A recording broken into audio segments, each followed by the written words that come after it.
Dan in Great Lakes, Illinois. Hey, Dan. Hello, Tom. Once again, God bless you for the work that you do. Thank you. Tom, as we speak about Ferguson, Missouri, my mind harkens back to Hurricane Katrina. I can recall sometime in late August or early September of 2005, the catastrophe that was Hurricane Katrina. And when I say catastrophe, I'm not speaking about a wind or a rainstorm that blew ashore. I'm talking about the Bush administration's public relations disaster that resulted as a result of the hurricane. Well, not just their public relations disaster. There was an actual incompetence. I mean, George W. Bush didn't believe in government, so he put idiots in charge of government agencies like Brownie. FEMA, absolutely right. Brown was in charge of FEMA. But Tom, I'm an African-American male. I'm 50 years of age. On a split screen, on primetime evening news, they showed a white man who was obtaining sustenance for his family as he entered and exited a store that was flooded. On the other side of the screen, the black man was looting. I don't make this up. This actually happened. I remember. A news anchor. I know. When white people were grabbing food from flooded markets, it was, hey, they're trying to grab food. When black people were grabbing food from flooded markets, they are looting. I remember. Absolutely, Tom. Furthermore, they sent, I believe it was a cavalry battalion and maybe the 82nd Airborne to attempt to quell what had turned into a confrontation between the citizens. Ultimately, they ended up sending a lieutenant general in the name of Russell Honore. A lieutenant general is a 3-star general.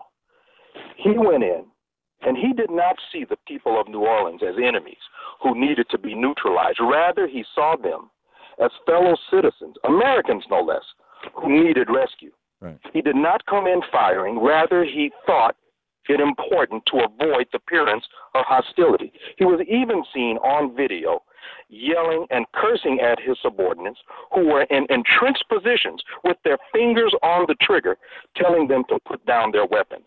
How anyone can see this as anything other than what it is, I am confused. Yeah. Your thoughts, Tom?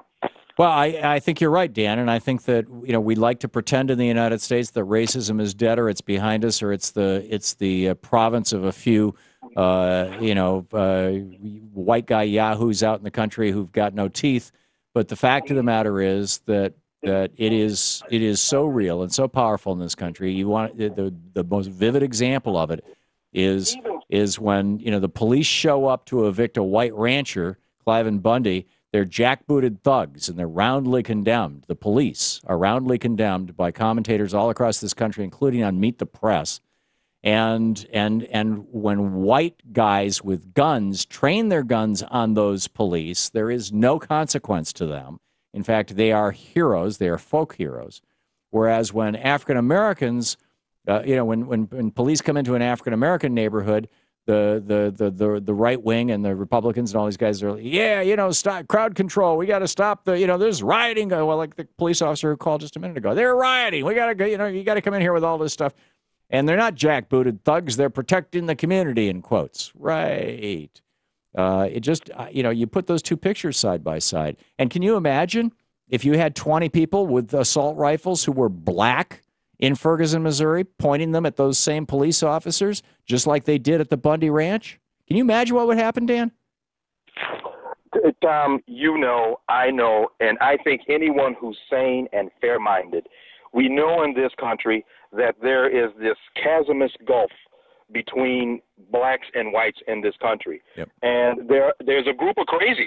And I don't move easily towards calling anyone crazy. You're allowed your opinion. It's a First Amendment right. You're allowed to do whatever it is you want in this country, so long as it doesn't infringe or encroach upon someone else's right to life, liberty, and the pursuit of happiness. What's wrong with this country is, I think, we've gone crazy over time. I honestly think that. We've just gone, and part of this, I think, this is just me and based on my own observations as a black man in this country, have lived 50 years. A lot of this is this ugliness that there is in African American in the White House. There is disdain Yes. and contempt for this man. I've heard it on this job. I've heard it at the counter in the grocery store. I don't even wear my T-shirt where President Obama got elected because I'm too old to get into any type of trouble or contrivance with anyone. Yeah. Dan, let me just put a punctuation mark on that if I can, because we're hitting a break here, and well, you said it so well. I'll come back to this after the break. Dan, thank you very much for the call. Very, very well.